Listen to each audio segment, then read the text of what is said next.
If anyone needs a restrooms tonight, they're right down this hall and on the left. And I'm live. Just so you know. Okay, that's good to know.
Is there a Wi-Fi password here?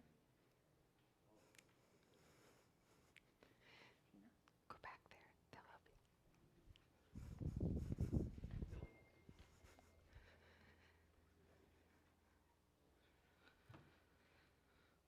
All right, we ready to start? All right. Welcome to the Nisswa Mayoral and City Council Candidate Forum. My name is Pam Dorian, President of the Nisswa Chamber of Commerce. I'm honored to be the moderator this evening, and we're proud to partner with all 5 area chambers of commerce and League of Women Voters and the Brainerd Dispatch to bring you this event. A special thanks to all the volunteers for helping with this event. I'd especially like to thank the candidates, those in attendance, and those watching on YouTube. As you know, we have the right to vote and a responsibility to make an informed choice. These forums are a wonderful opportunity for us to get to know the local candidates by hearing from them directly.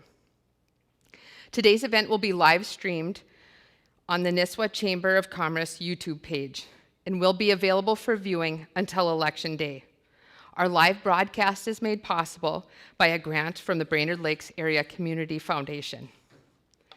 Tonight we will cover the Nisswa City Council and Mayor race. The council has a 4-year term and 2 seats are available for re-election this year. The mayor has a 2-year term and of course only one will be elected. Before we begin, I'd like to cover a few points. First, the views expressed in this forum are those of the candidates, not of those of the forum organizers. Our organizers do not endorse candidates or political parties. We also ask our attendees to be as quiet as possible while the candidates are speaking to everyone, so everyone is able to hear. Please hold your applause until the forum has ended so that the candidates have as much time as possible to make their points. No photography or video recording is allowed during this forum. Be sure to silence your phones. You are welcome to submit written questions for the candidates, either on paper provided or by making comments on YouTube. Raise your hand and our question runner, Callie, We'll bring you a piece of paper and come get it when you're done. Questions that are unclear, hostile, or of a personal nature will not be used. We reserve the right to reword or consolidate questions in order to cover as many topics as possible. If you do not get a chance to ask a question or the answer is unclear, feel free to speak with the candidates after the forum. Each candidate will be given a 3-minute for opening remarks. I will ask a series of prepared questions, then the audience questions. Candidates will have 1.5 minutes to respond to each. Each candidate will then be given a 1 minute for a closing statement. To ensure fairness, we will rotate the order of answering. If time runs out, I will call time, but if you are mid-sentence, you will be allowed to finish that sentence. Our volunteer timers today are Cam Dorian and Deb Best. Our question screeners are Tina Foster and Matt Killian. And our question runner is Callie J. With that, we'll move on to our opening statements, beginning with Mr. Fred Heidman. Fred? Good evening, everyone. Sounds like the microphone's working. Thank you. So my opening this evening is, with the exception of a few years of my life, I've been a resident of Nisswa. I grew up here, I went to school here, I raised my family here. I've seen many changes, I've grown with those changes, I've embraced those changes. In life, we learn the only constant is change. And that was primarily the reason I ran for the position of councilman 6 years ago. It was the reason I ran for mayor 4 years ago, because I saw the need for change. The city was not changing, not making the adjustments that other communities were making, falling more and more behind in most departments. Department heads at that time ran things the way they wanted, with little supervision. Accountability to the citizens and the city with some was non-existent. I've never desired to be a politician.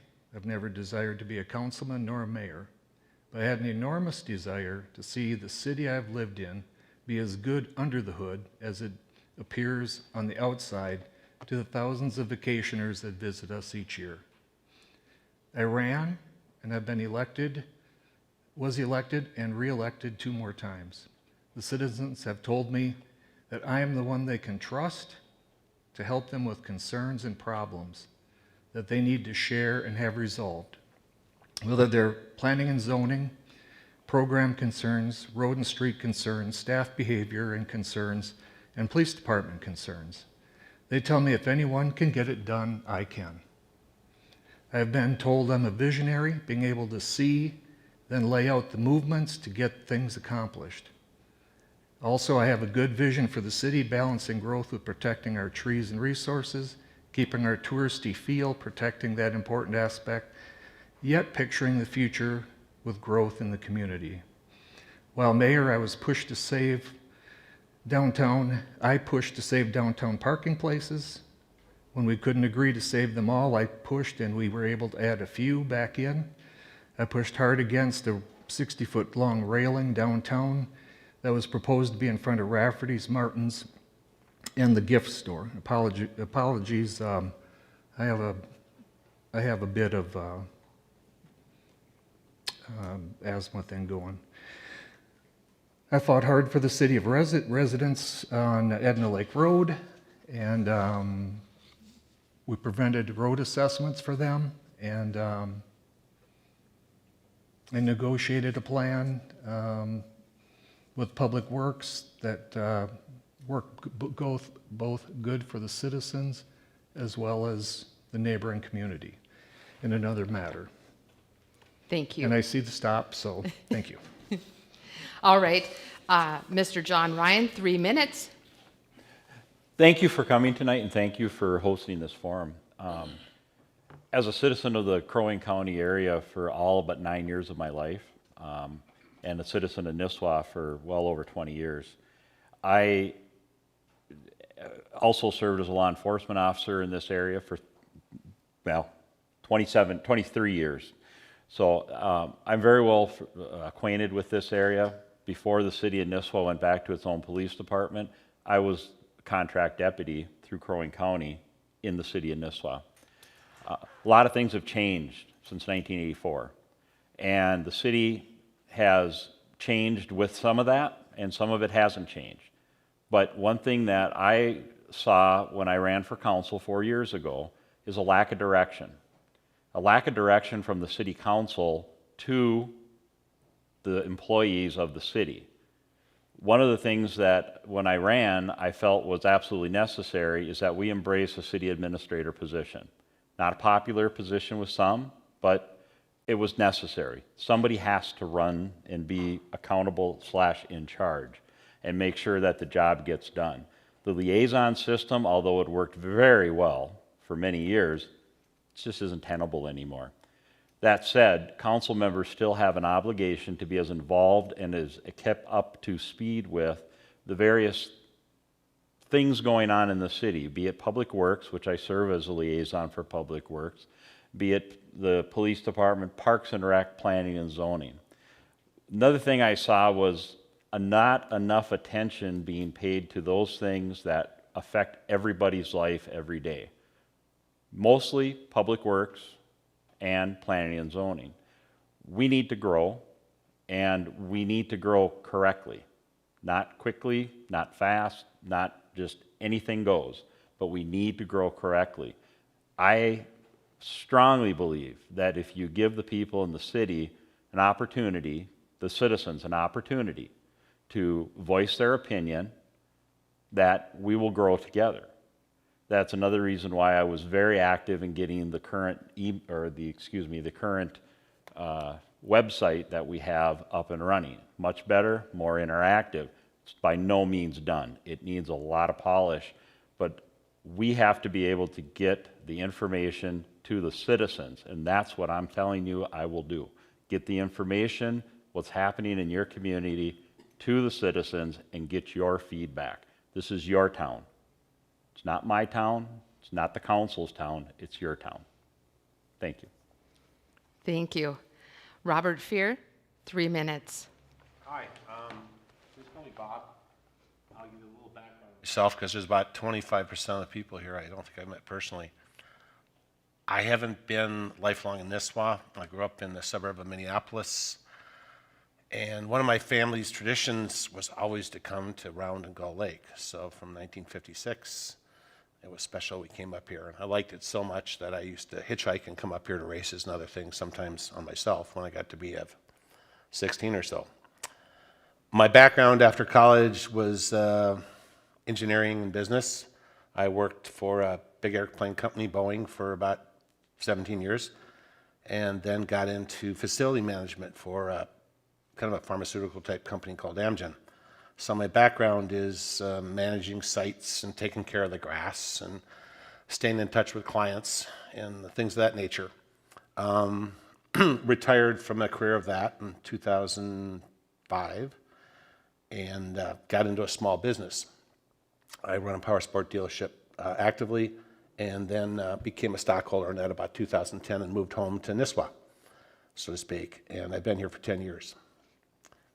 I become in small steps more and more involved in city ongoings, coming to council meetings, being on a few committees like Nisswa Trail, Nisswa Lake Park, and currently on planning and zoning.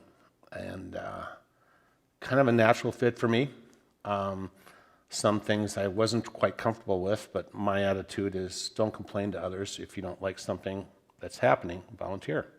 See if you like it, see if you can make a difference. The reason that I'm running is there's a couple vacancies, and I think I could do a pretty good job. However, I think you should pick the best two people for the 2 slots. And one thing about me is I've always been in touch with my clients. So you're the clients. I have my personal opinions, politics and religion and elsewhere, but I really want to do what the majority of you think is the direction you want to take Nisswa. So I'd be honored to be a councilman, and if I'm not, I'm still going to support my town. Thank you. Thank you. Mr. Ross Kramer, 3 minutes. So, good evening. I want to thank the chamber and thank you all for taking time to come here. I am pretty much a lifelong resident of Nisswa. Went to Nisswa grade school from 2nd grade on. Worked at Schaefer's Foods when I was 14. Went into service, was a cop in the Air Force, got married, and we decided where we wanted to live. Obviously, Nisswa. My wife was from Pine River. Nisswa was our first choice.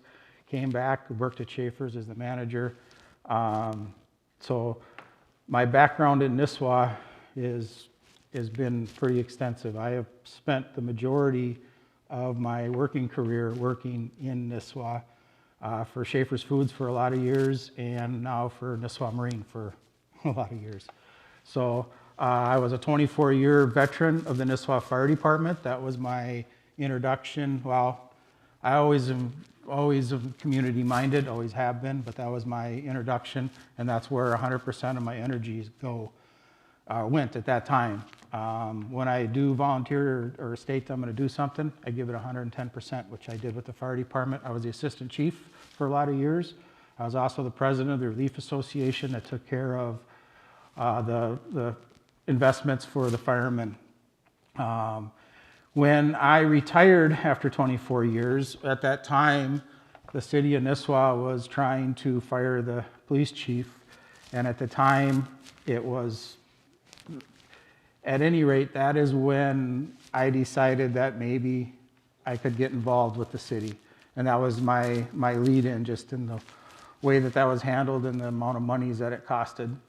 A vacancy came open on the city council. I applied for it. I was selected. That fall, I ran, and I was elected. We had a lot to do, and a lot got done. I'm very proud of the 4 years I put in. We started on a sewer system. We got the park going, and I learned a ton. And so I took a 2-year break, and now I want to come back, apply the things, the knowledge, the experiences that I learned the first time around. And again, when I commit to something, I give it 110%. I know I do the homework. I know what decisions we're making. And I ask the questions before the meeting, and I come prepared. And I would like to do that again for another 4 years for the citizens of Nisswa. Thank you. Thank you. Mr. Mark Utzinger. Yeah, Utzinger. Yes, I'd like to thank the Chamber for tonight, and also everybody that's here and everybody that's listening on YouTube.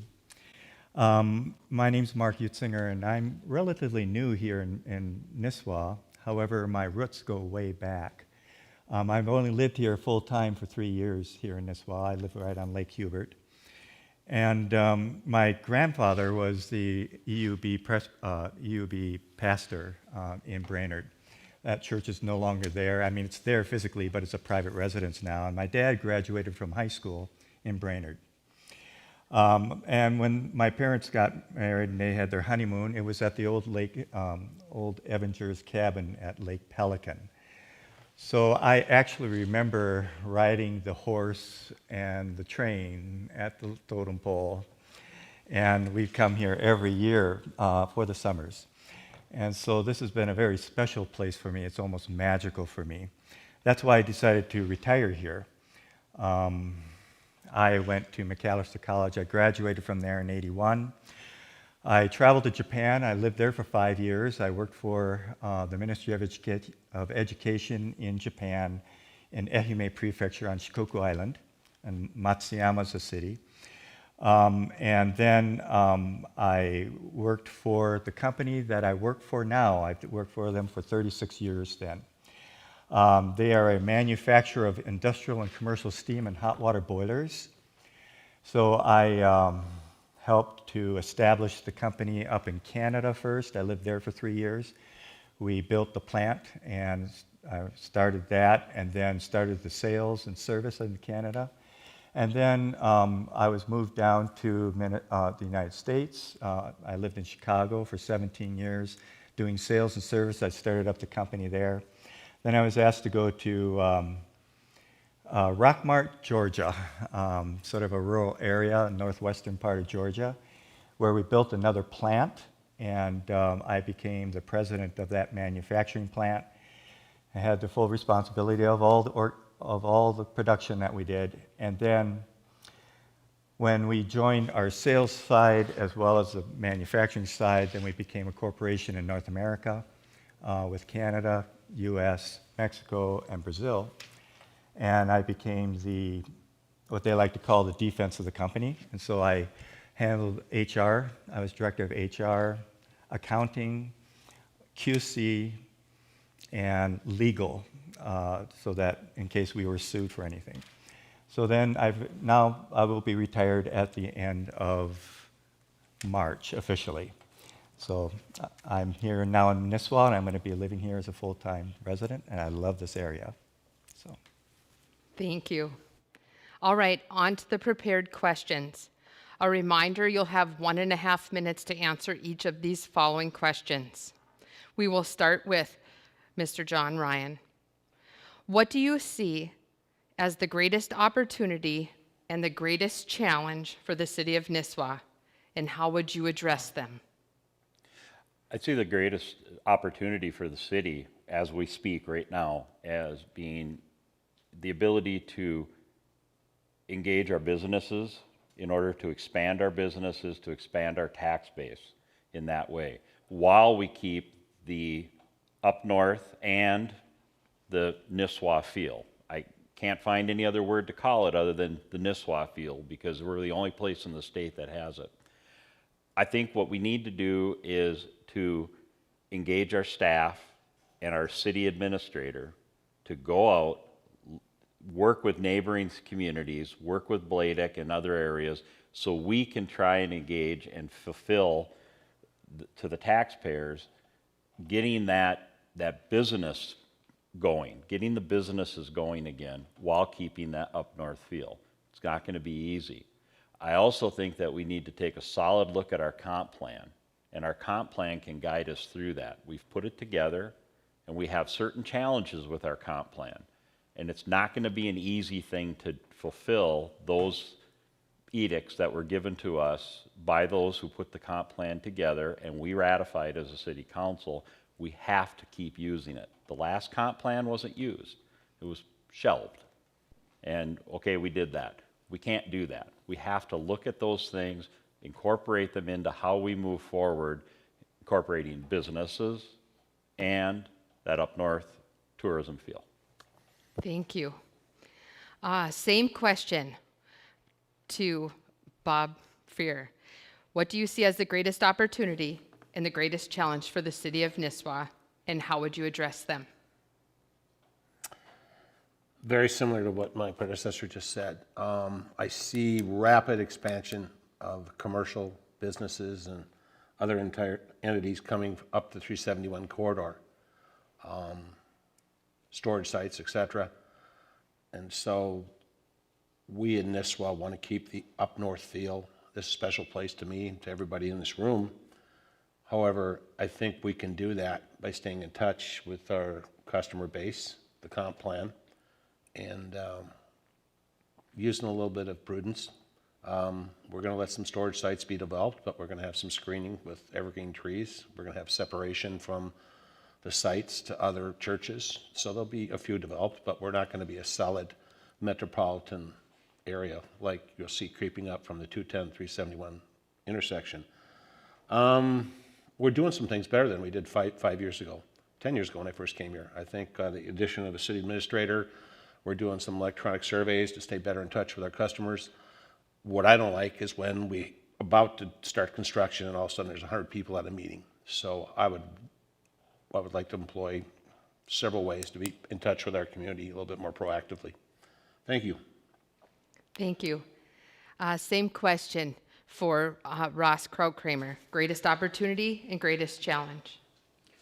I think our greatest opportunity right now today is Nisswa. We are growing. Our streets are full in the summertime. People are coming here. Grandview is expanding to a lot more people.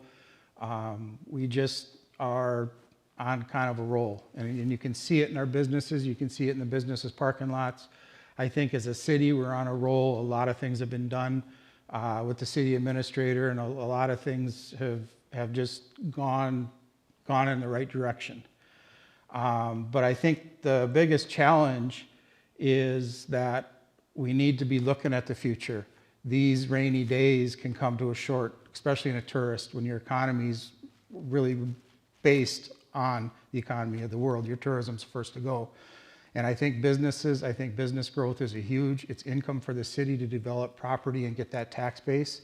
I think that's definitely needs to be more of a focus, but we just need to look at the future as far as our finances, as far as our departments, and try to plan for our kids and what's going to come in the future. Because in the last 4 years, things have gotten a lot more expensive. Our wages have gone up, and we need to be forecasting that down the road to make sure that Nisswa will be this way 5 years from now, 10 years from now, in 20 years. And I think more focus on that would be a good step in the city. Thank you.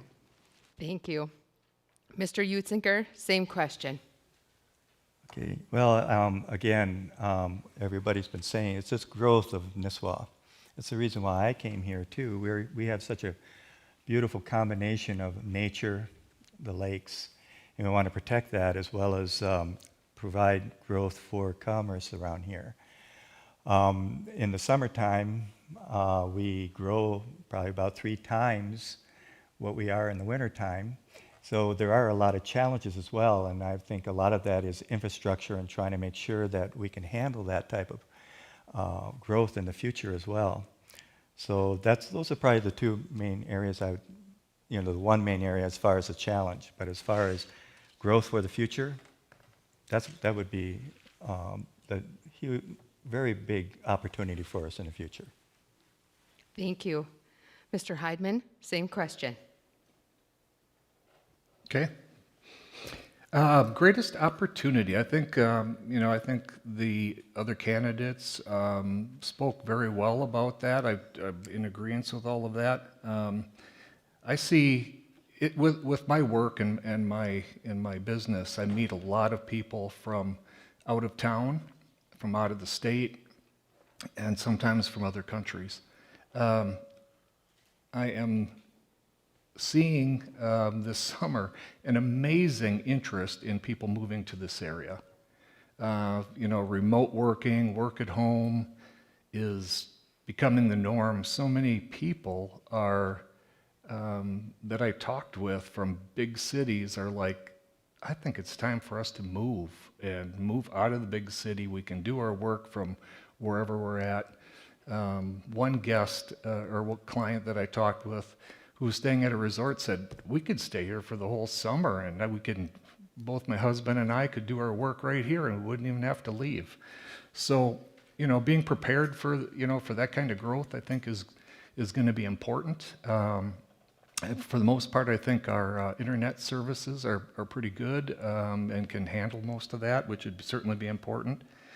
And then protecting, our greatest challenges would just be protecting our resources through this growth. And, when I grew up here, Pine and Lakes was what this area was all about. It seemed like 1/3 of the businesses were called Pine and Lakes Realty, Pine and Lakes Gas Station, Pine and Lakes Hardware.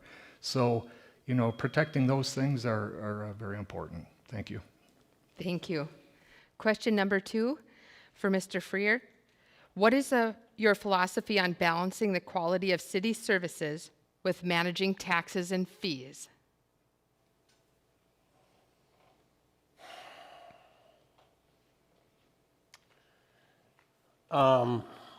Well, city services is a pretty broad term. We could talk about policing, we could talk about recycling, we could talk about utilities. I think there's a rank order of importance. And there's some things that we have to do. And we've got a certain tax revenue, and those have to be funded. In a sense of a COVID-19 year, we do have some, what I will call, unallocated funds.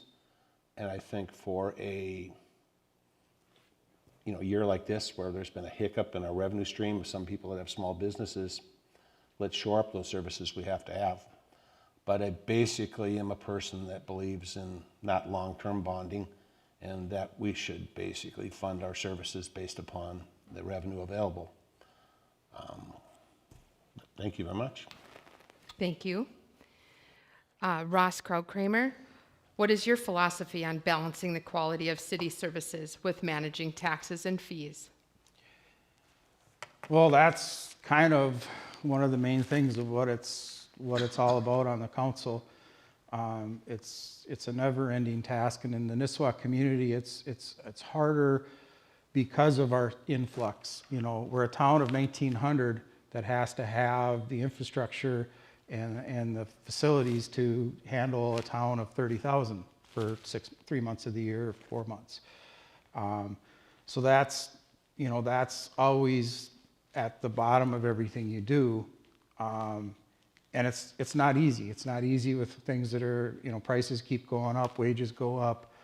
And so it's something where more time and effort needs to be spent on the budget and where the money's going and how it's being spent. It becomes more and more important as times change, and again, as things just get more expensive.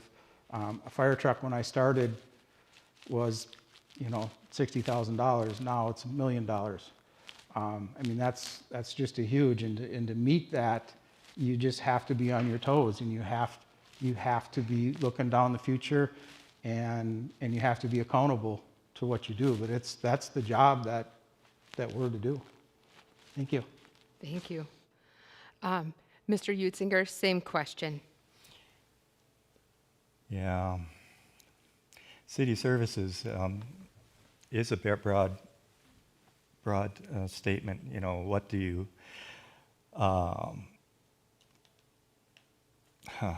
that's a tough one. But as far as the city services, I believe whatever company that you are, whatever organization that you belong to, as you grow, there is more need for money to efficiently run the company or the city. And you can always find, you should spend a lot of time looking at how efficiently you can operate, so you don't have to just add a lot of money. So I like to look at efficiencies. That's very efficient. That's very important. And then you hopefully can tie that to the amount of tax-based growth that you have in your in our city, because we do have that challenge that we have so many people here that need to utilize our services for the summertime with the tourism, and then they go back, and then you need to prepare for the next summer. So typically I don't like to throw a lot of money at something. I like to try to be as efficient as possible with what you can do, and make sure your infrastructure is very strong.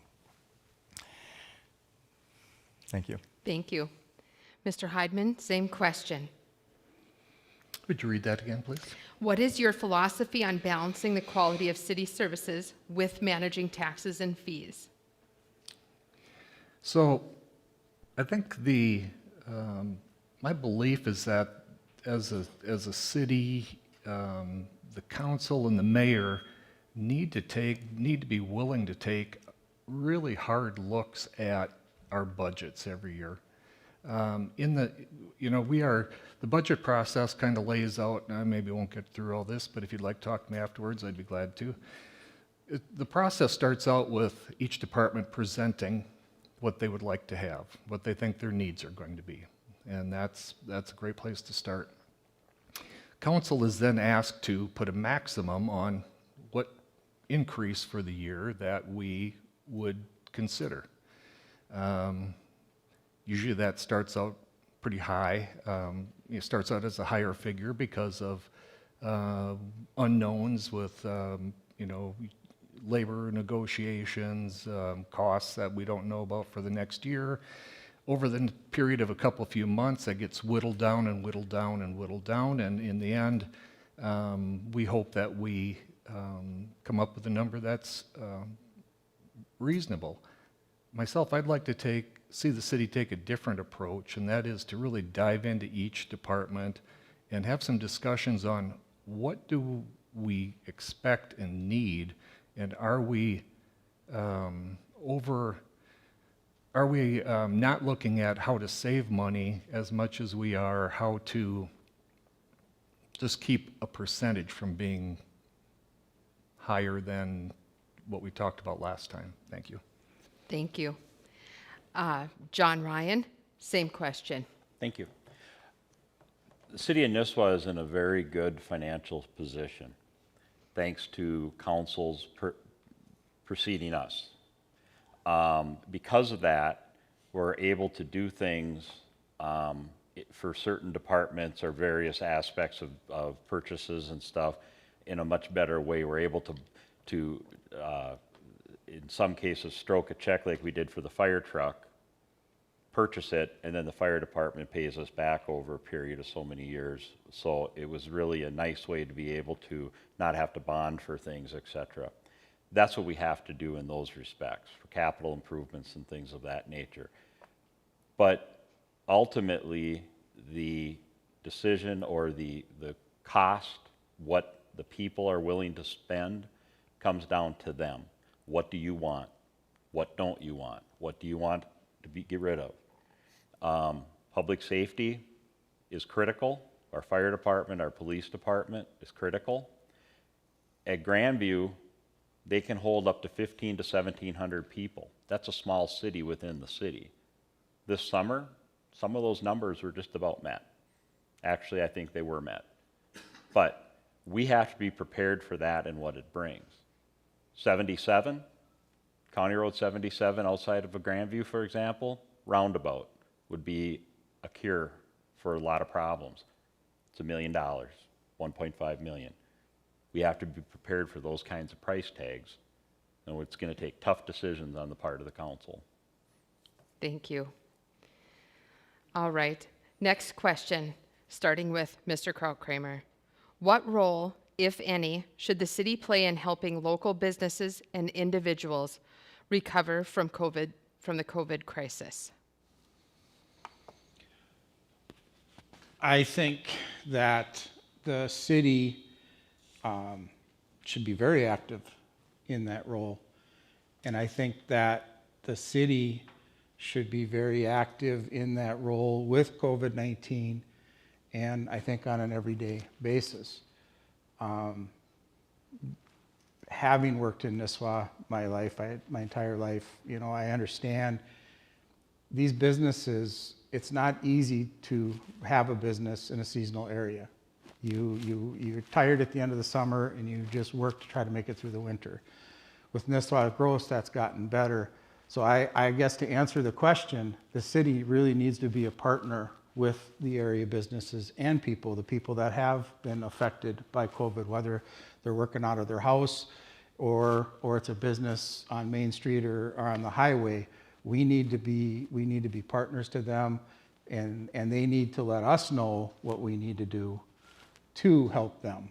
And then we need to be open and receptive and do everything that we can to do it. It's a two-way street. We got to know the need, but then we have to step up and fill that need. And that just always should be. We should always be partners in that aspect. Thank you. Thank you. Mr. Utziger, same question. Well, I feel that if we tax the citizens of Nisswa and businesses, that some of that should go to help with COVID-19 issues, if that is a real issue. I mean, I don't know how badly we've been hurt. I'm fairly new at this yet. But if we need to, it's the city, as the government of this Nisswa, should be helping out, especially since we're taxing citizens here. So that's the way I feel. Thank you. Mr. Heidman, same question. My belief is as well that we need to do everything that we can to help the businesses, as well as help citizens. I mean, we're all in this together, so to speak. And, if we lose businesses, that costs us jobs, it costs us tax base, it causes empty buildings, and, that's not a good thing. I have been encouraging businesses to be involved with the monies that are available to help get through the COVID crisis. There's a lot of businesses in town that have taken advantage of that. There are more businesses that could take advantage of that. I think not only, part of supporting is also educating and encouraging businesses. So, yeah, business is important. It's what kind of keeps the mouse running in the trap. So, thank you. Thank you. Mr. Ryan, same question. Well, I can tell you what we have done. The city of Nisswa received a sizable grant from, I believe it was the CARES Act, the federal government. And there's a number of things that we could use that money for. And we vetted through a number of things that were provided to us by city staff. And there were some things that were critical that really made a lot of sense. And there were other things that, okay, yeah, that would be nice to do, but is it really necessary? And we determined it wasn't. We voted on it at the last council meeting. And one of the things that I said when we voted was that eliminating some of the other items on the list assured that as much money as we could go into the BLADIC, which is working through BLADIC and providing grants, and the amount of money that we didn't use from CARES went into that for grants for businesses in the city of Nisswa. So it was important for me that the majority, or as much money as we could, now I wouldn't say the majority, but as much money as negatively affected by COVID. Everyone's affected to a different level. There isn't a one-size-fits-all with COVID, and we're forging pretty new ground with this thing. It's the first time this has happened in my lifetime, and I don't know about everyone else. But I would like to see us ensure that those funds that we are made available to us, as much as possible, go to people that need it. Thank you. Bob Fear, same question. Wow. I think we should use all the funds that we have at our disposal, but first is understanding the problem. Round numbers, 80% of the people in this country work in small businesses. We need to understand the problem. We need to understand who's really in trouble and allocate money where it's best needed. If there's a national chain and they can draw upon other states, maybe they're a little bit lower on the list. And there's some industries that don't need help. The bicycle industry, the power sports industry have had banner years since May 1st. I can tell you that firsthand. But there's other industries that are really struggling. So I don't disagree with anything I've heard here. It's just let's make sure we spend the money that we have prudently and it gets to the right people and make the biggest impact. Thank you. I want to take just a moment to remind you, if you have come up with a question, to raise your hand. We'll have somebody bring you a sheet of paper. And if you have questions on YouTube, remember to submit them now. All right, question number 4. Mr. Utzinger, do you think our main street downtown is healthy and successful? If not, what would you do to change that? Well, if you look at, on the summertime at least, we're very, very busy in the main street. I think it's very nice, but the one problem I'm seeing is, well, what I personally feel is that there's not much space downtown. And to be able to utilize that space as efficiently as possible, that's going to be a challenge. And I would hope that we could actually expand Main Street a little further, but that would have to take a lot of looking at and what the possibilities are. Thank you. Mr. Heidman, same question. That's always an interesting question because we don't get a lot of reports from downtown businesses as to what kind of a year they're having. Generally, you kind of get an overall feel, but you don't necessarily get individual feel. I think I'll just share, I remember when I was a young boy growing up here, downtown Nisswa in the summertime had about the amount of traffic that we've had since on the streets after Labor Day of this year. When I was a kid, after Labor Day weekend, most everything shut down except for the gas station and Martin Sports. Certainly things are much different now than they were then. You know, I don't know, you know, I don't know how prosperous they are. You know, you ask and, you know, people are kind of like, yeah, it's an okay year, it's a pretty good year, but, you know, I think that you know, what the city can do is you know, look to keep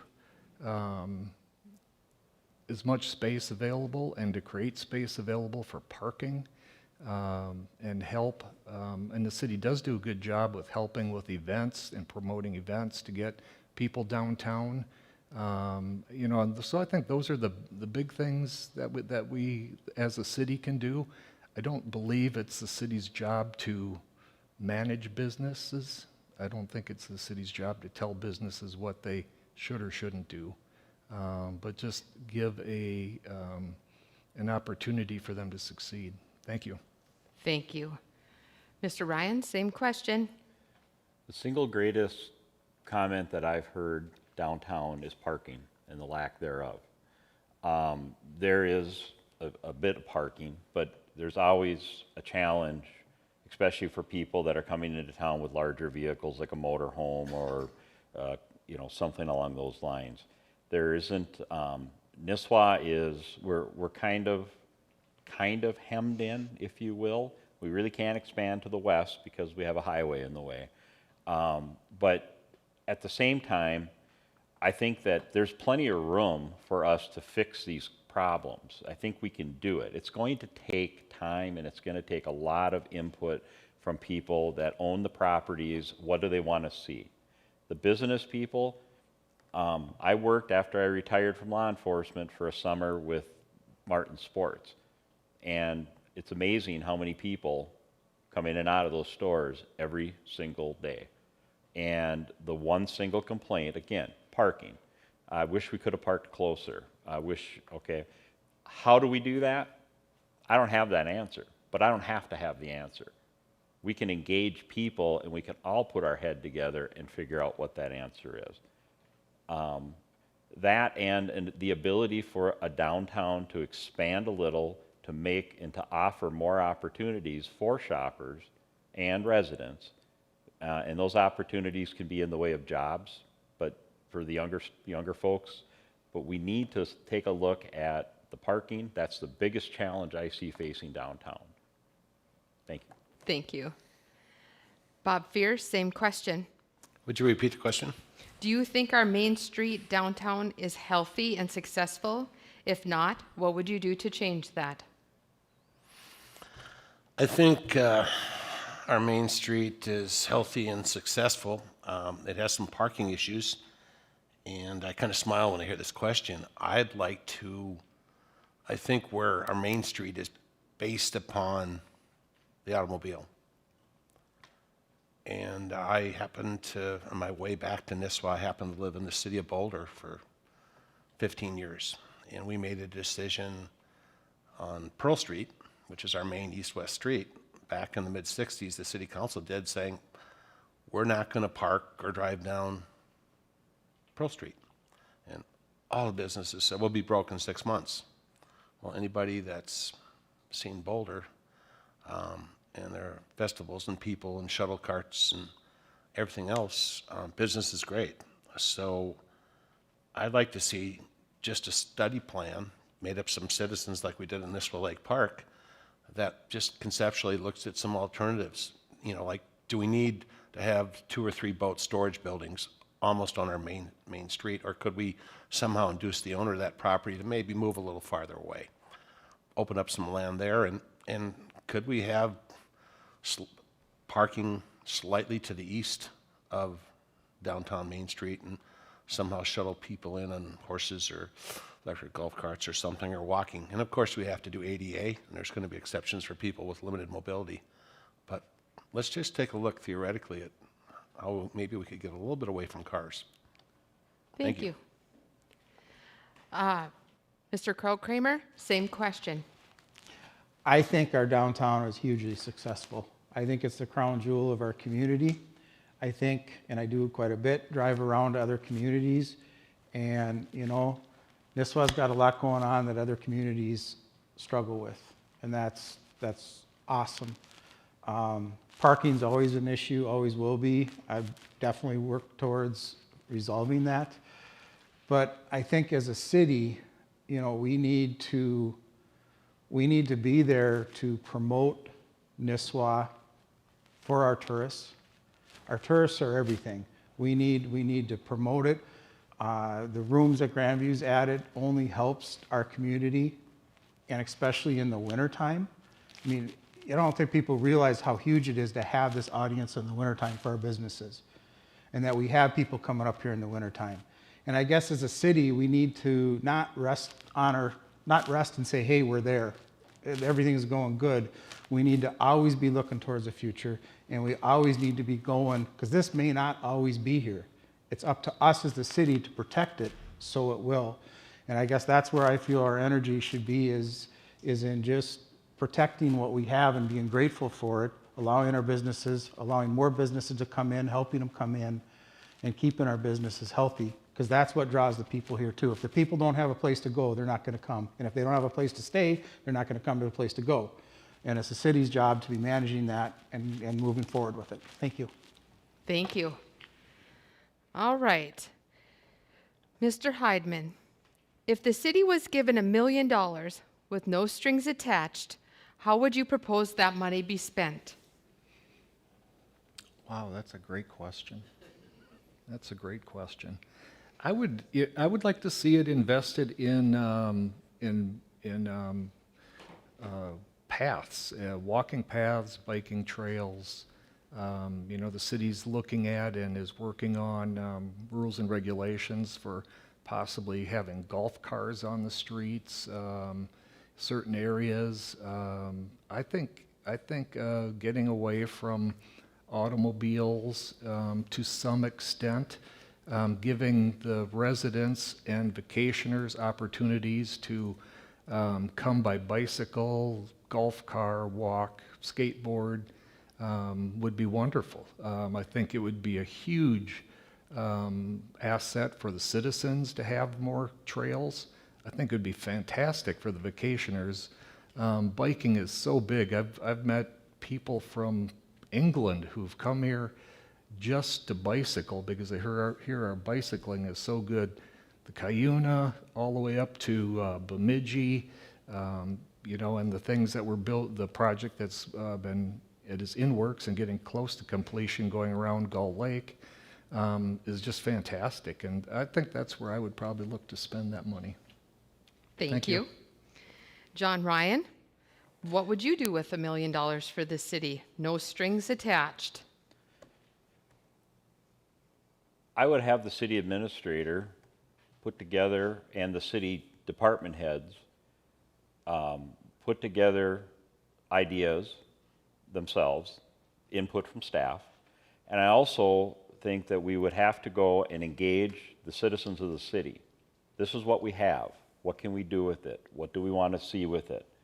Enhancing our ability to host people here for their various outdoor recreational activities and stuff, adding to our tourism amenities and stuff. What is it that the people in the city of Nisswa would like to see it used for? What's that project? What's that thing that if we only had $1 million, well, now we do. Okay, what do you want to do with that? And I think that if everyone in the city says, well, you council people make a decision, okay, we can do that. But I would like to know what the people of the city want to do with it. What do they want? What can we do to benefit not just the people in the community, but enhance our community so that we can attract more people? As the mayor said, perhaps it's biking, perhaps it's hiking, perhaps it's something to do with our waterfront park. But what do the people want us to do with it? It's your city. That's what I want to know. Thank you. Mr. Fear, same question. I'm going to build upon a couple of things I've heard. First of all, I think I would engage the community, might make it kind of fun, might have a contest, come up with the best idea, three or less, on how to spend $1 million, win a dinner at Grandview. On another note, if I was king for the day, and I couldn't take any input from anybody else. I think our projects, there's a couple of projects out there that may not be complete, that are significant. You've heard about it a little bit from Fred. To me, I was on the original conceptual design committee for Nisswa Lake Park. I think the park's about 25% complete. I think if it was more finished, it could be a revenue generator. Second of all, I haven't seen the legacy grant for the new Gull Lake Trail section that goes through Nisswa, but it's an off-road trail. It's going to connect from Azorba's area up to the tunnel.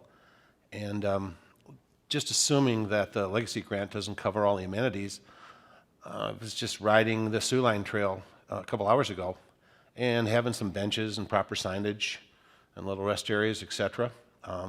Would be nice. And certainly, not excluding them, let's talk to our city staff. But really most important to me probably is having some type of exercise with our constituents. Make it fun, get an incentive. How are we going to get their input? Thank you. Thank you. Mr. Krautkramer, same question. I guess I would, if we were given $1 million, I would maybe take a little bit different avenue, and I would look at our liabilities such as roads, equipment, and I think I'd put that money towards that. If we could start just rebuilding roads and replacing roads when they come upon and have the cash to do it, and we don't have to borrow the money, I think that would be huge. And I think in doing some of that, it would free money to put towards the trails and the other things. But I really think I'd take a hard look at our liabilities, and I would use the money to help us not have to borrow money I don't remember because but it was over $1 million last time we did a group of roads. Well, what if, especially if your interest rates are great now, but they're not always going to be there. So what about when interest rates are 5% and we could take that $1 million? It was like John said with the fire truck, which happened last minute at a meeting when I was just looking at it, but we had the money, so we paid the money and we saved all that interest, and it was quite a bit of money. So I think I'd look towards that avenue as to putting the money to work for us and for our future and for our future kids. Thank you. Thank you. Mark Utzinger, same question. At first blush, I guess I would like to see a lot more of infrastructure, especially tourist infrastructure, like what Fred was talking about, trails and for the bicycles and the city park and hiking. I think that's a huge draw for people who come up here. That's one of the main reasons why I love it up here as well. However, I sort of look at what John had mentioned, the bottom-up type leadership in a way, that we ask people who are really close to the problems out there, that what would really help, and to get that input and activate the input from everybody in the area. And so that type of information is invaluable, and I would really like to lean heavily on that as well. But at first blush, I would say more tourist infrastructure is where I would like to try to put that money. Thank you. Thank you. All right, so we are audience question number 2. Mr. Ryan, when weighing a leadership decision, what do you lean on most, public opinion or your personal judgment?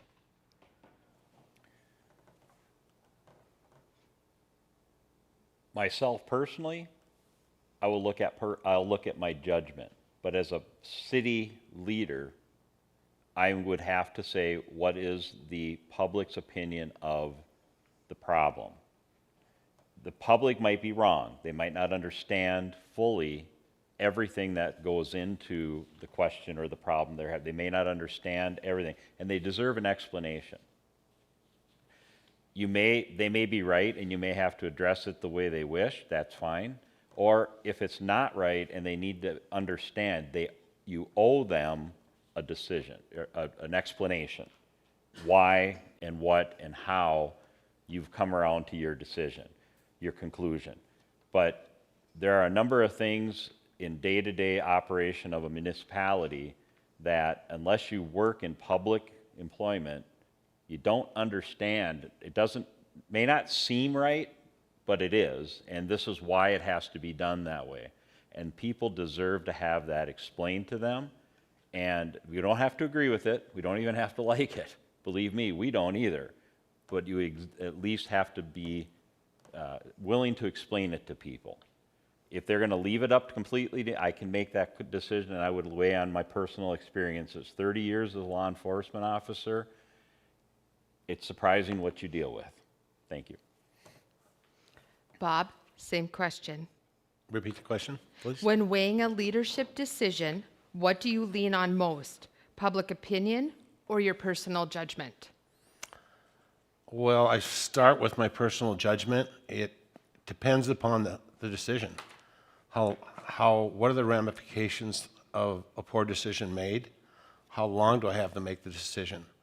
I would apply the rules and regulations that the city and my forefathers have set up for me, and I'd make sure that decision is made, timely decision, using those guidelines. There isn't a rush to judgment. If there's adequate time, and it's a major decision, like, do we add water towers, a centralized potable water supply? That involves a lot of public input.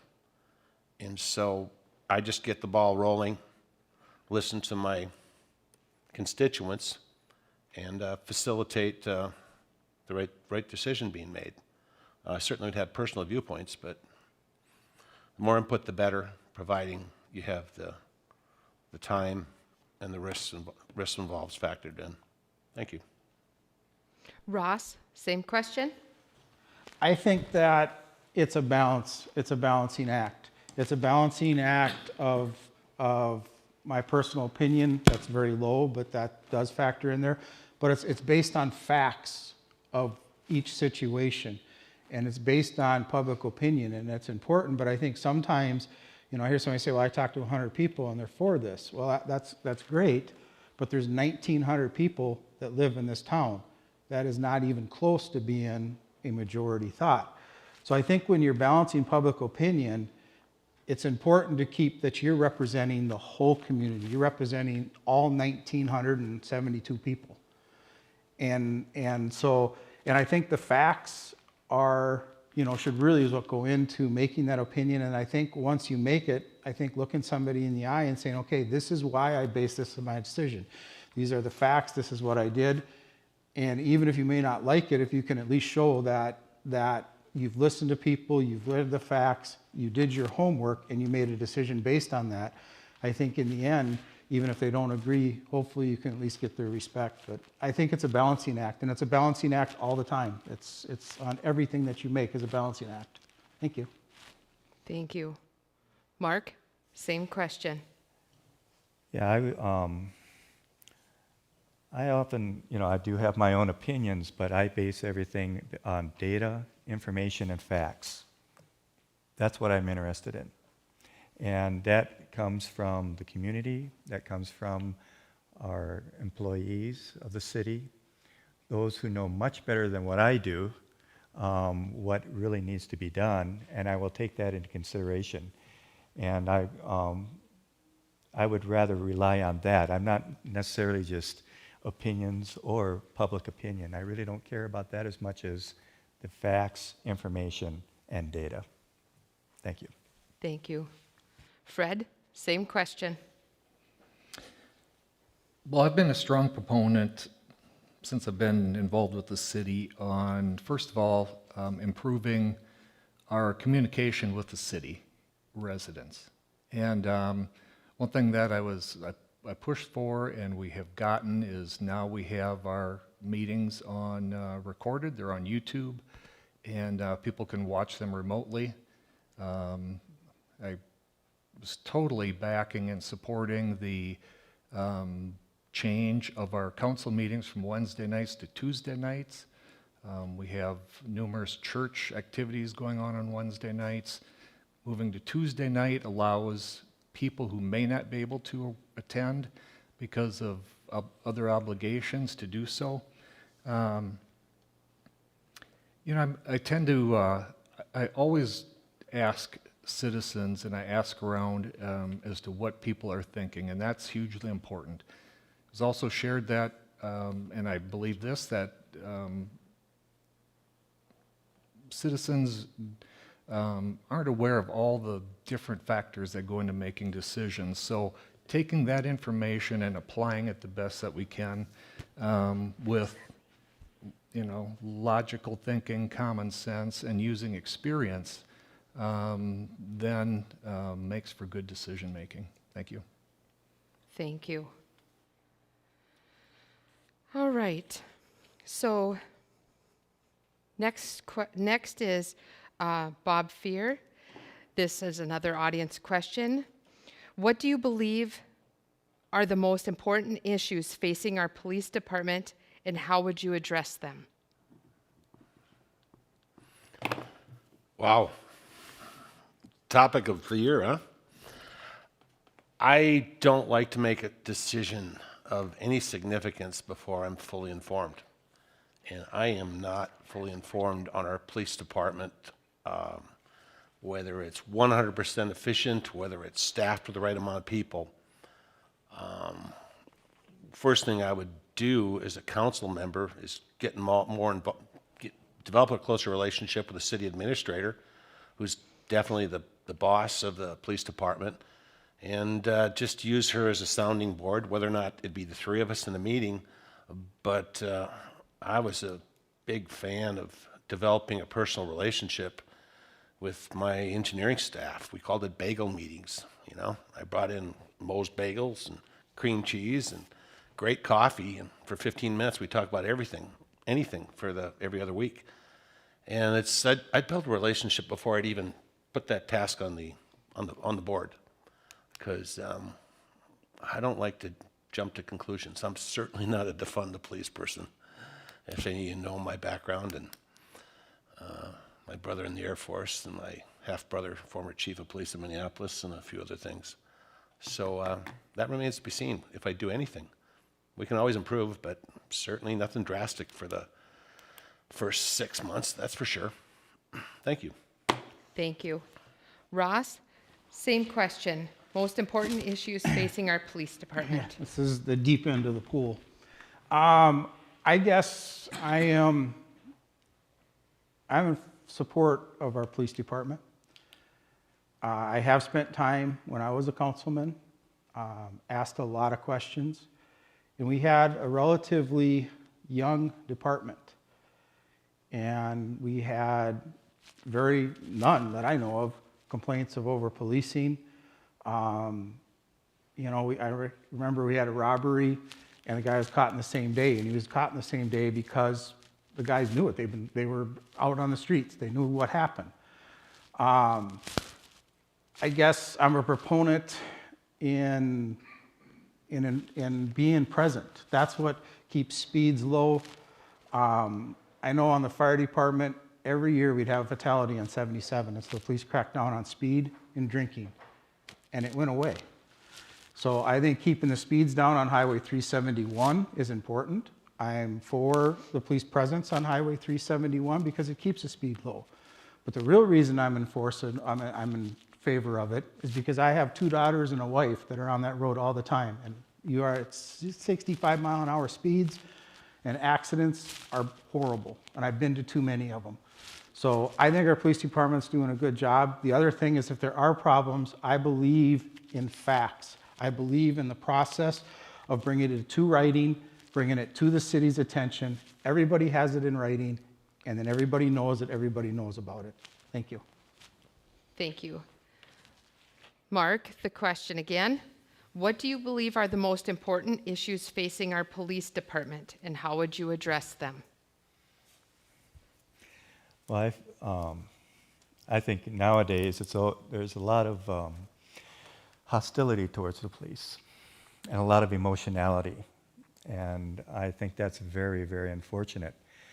No matter what organization or what company or what city that you have, you're going to have problems. And there's going to be issues, and you need to address them. And I would address them again by facts, data, information, and through a process, not through emotion or drama. I don't like that. I believe we just need to follow through with what's going on, take the challenges as they come to us, and to make sure that we address them in a very fair and open process so that everybody knows what we're doing. Thank Thank you. you. Fred, question again is, what do you believe are the most important issues facing our police department, and how would you address them? First of all, I'm a big supporter of good law enforcement, good police, and absolutely appreciate and understand the importance of that. One of the difficult parts of having been mayor for the last 4 years is that many people have come to me with grave, I don't say grave, with serious concerns about our police department. And I've heard them. I've helped in a couple different cases, and I know that that council and citizens don't know the extent of what is happening behind the scenes. And that's why I called at the last council meeting for an investigation, because I do not believe it's any one of our jobs to dig out the information, to provide an opportunity for people to be heard. You know, people say, well, we don't have any complaints. Yeah, right, we don't have any complaints, many complaints, if any. People are afraid. They tell me all the time they're afraid. They don't want to, they go to City Hall and they don't want to give their name. They don't want their face seen. They don't,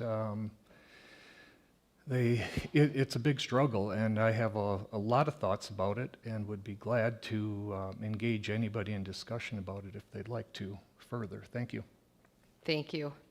John, same question. In law enforcement, you are guaranteed to anger 50% of the people 100% of the time. Whenever you're called to any call, there's only one half that wants you there. So you're already at a disadvantage in some people's minds. The biggest challenge facing law enforcement today is knowing that they're doing their job right and that the city leaders, county leaders, state, federal have their back. You got to have their back until they prove to you that you can't. I've been on the council for 4 years. I've worked with some of the officers on the department when I was still in law enforcement, and I have seen no complaints. There's a process. If there's a problem, you come forward, you follow the process. It's very straightforward, and there are ways to keep people's names quiet while something is being investigated. But we've seen none of this.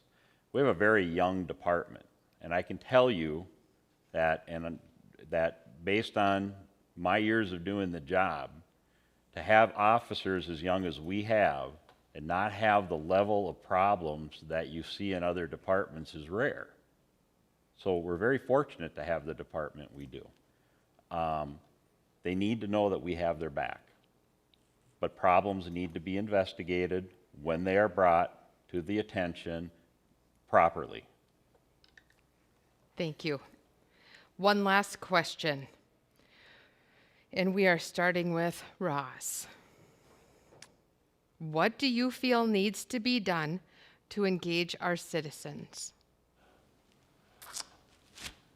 That is that's probably the toughest question of the night, to be honest with you, because I've struggled with it for the 4 years that I was on.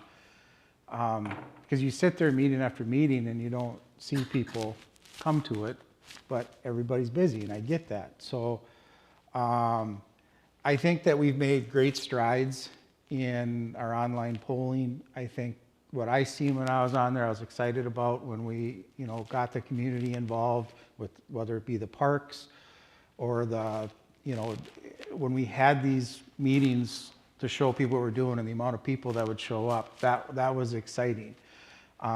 When businesses would show up to try to get, when they were trying to get Sunday liquor, that was probably one of the most exciting things on the council that I did, because it was like somebody was coming to us for our help.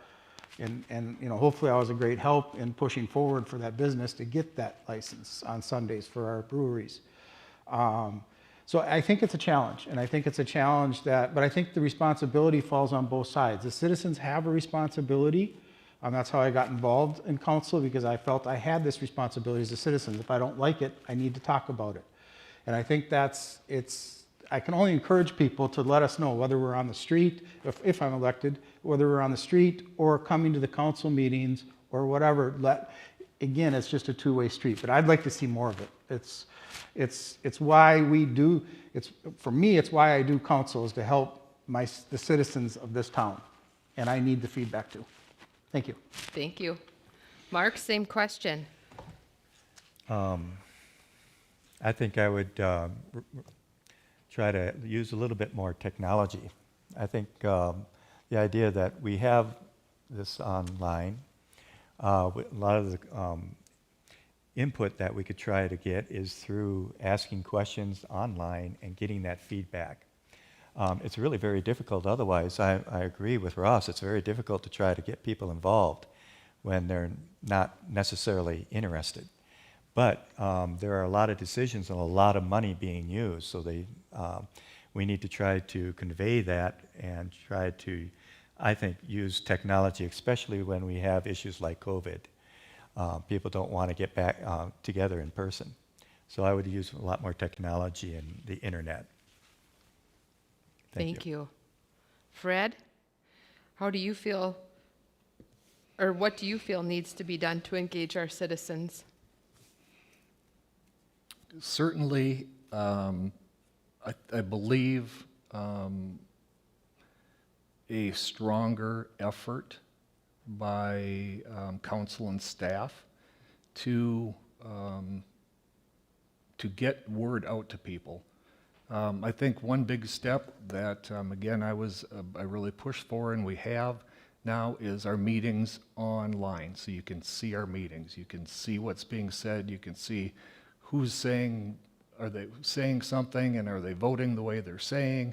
You can get the information firsthand, which is huge, rather than hearing it from one person who heard it from another person or from another person.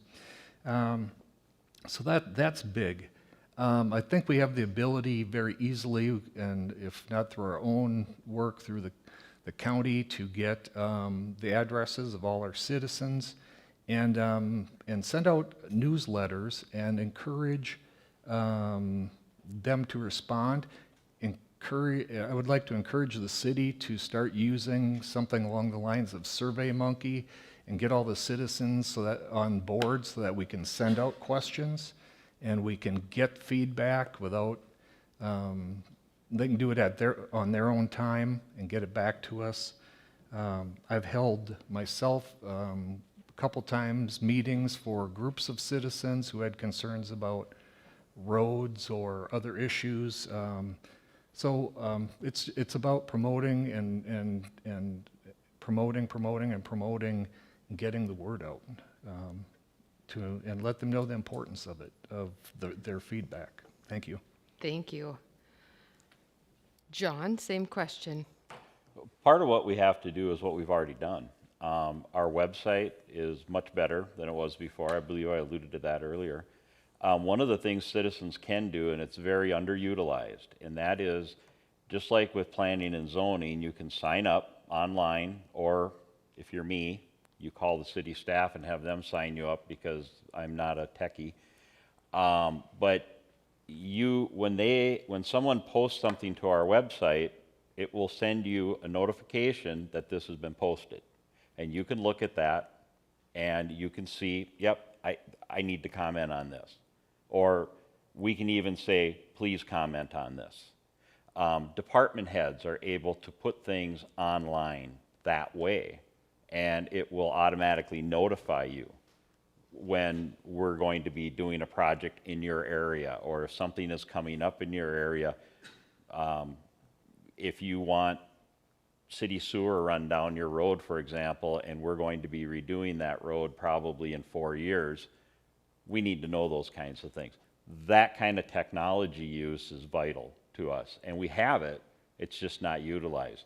The other part is we did vote on updating our AV and our ability to screen and talk to people and, you know, face-to-face virtually.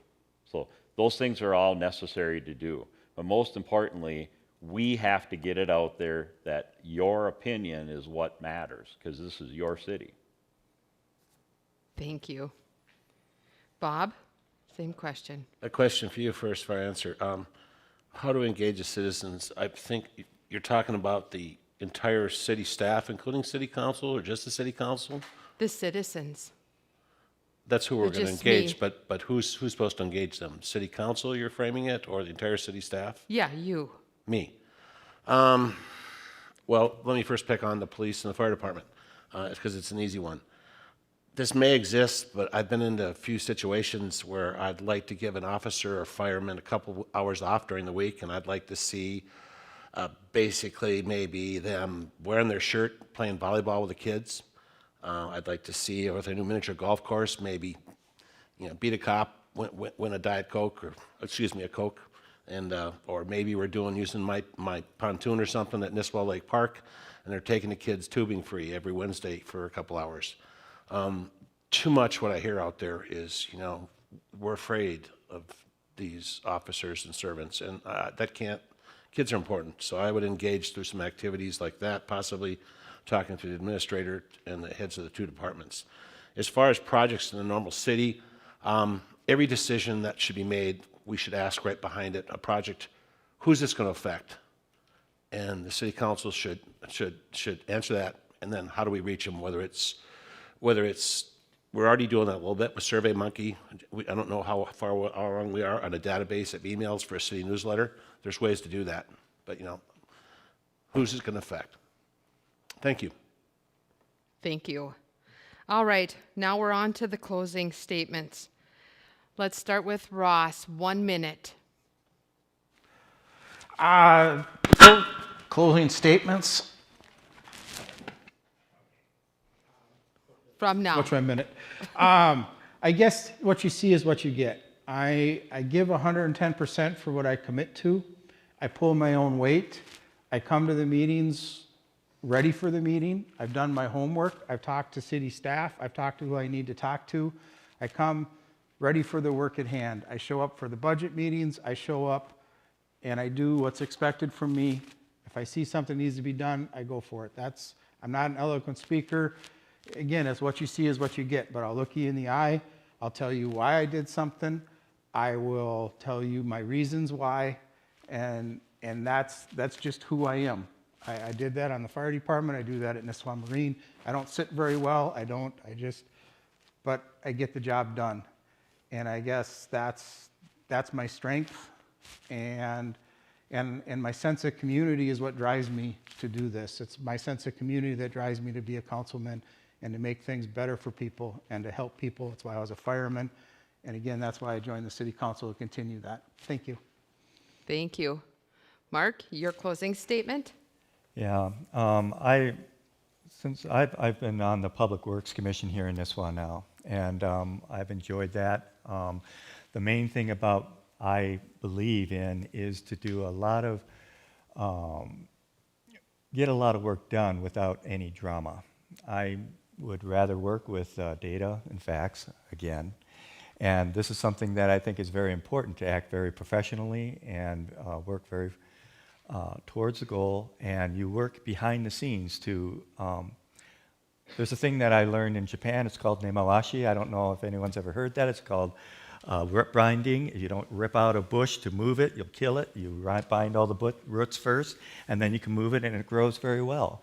So what you do is, it's the same thing with anything that you do for a project. You work behind the scenes, get everybody to agree to it before you even have the meeting. And that way you avoid a lot of issues at the meeting. Thank you. Thank you, Mark. Fred, closing statement? Well, I think, we've had a lot of good ideas and you know, sharing tonight, and that's what we're here to do. You know, my closing statement is based on 4 words: strength, passion, vision, and determination. Vision, the ability to see problems and put together a plan; willingness to seek input on details, create a working document that makes sense, long-term, good for all parties, and cost-effective. Passion. Few people are more passionate about this community and how its citizens and visitors are treated than myself. That's utmost importance to me. Strength, the ability to stand square in the gap, assisting citizens and city employees with various concerns, seeking the best possible outcome. And last, determination. Determination is the key to getting things done. Thank you. Thank you. John, closing statement? Thank you. I'm asking for your confidence, you to put your confidence in me as mayor, to run as your mayor, to be your mayor for the city of Nisswa. Again, I will engage the public. This is your community. This isn't my community. Yes, I'm a part of it, but I'm here to serve you. And the people of Nisswa need to know that they have the ability to make their concerns known, and they need to know that they're going to be addressed. Again, they may not always get the outcome that they like, but you will get an explanation as to why. The other thing that I want to say is, I don't have an agenda. I have no agendas. I don't believe in agendas. Agendas don't work. And I see too many agendas, and I've seen way too many in my lifetime. And it comes back to bite you every single time. With me, you're going to get a non-agenda driven individual that is putting the city first and its citizens first. Thank you. Thank you. Bob, your closing statement. Closing statement sounds like my epitaph. I believe I have the technical and business skills for the position. I typically work from behind the scenes, so there's a number of people here that don't know me. I'd like to work through the people that I'm working with, the groups or subordinates. So one of my priorities would be, first of all, establishing relationships with city administrator, better relationships, and my city council members and the mayor. That's really important. The work I've done with the city on certain projects, I've met a number of times with people in the group, in the committee, at coffee shops and elsewhere, bouncing my ideas off before the meeting, saying, how do you see it? Because that's important. I'm pretty straightforward. No matter who in the room is going to ask me my position on a certain thing, I'm going to give you the same answer. That's the way it was working for the DOD and the FDA, you know. You had to be straight shooter. So love to do the job for you. Certainly, please vote for the best candidate, because this city's important. Thank you. Thank you. How about a round of applause for these guys?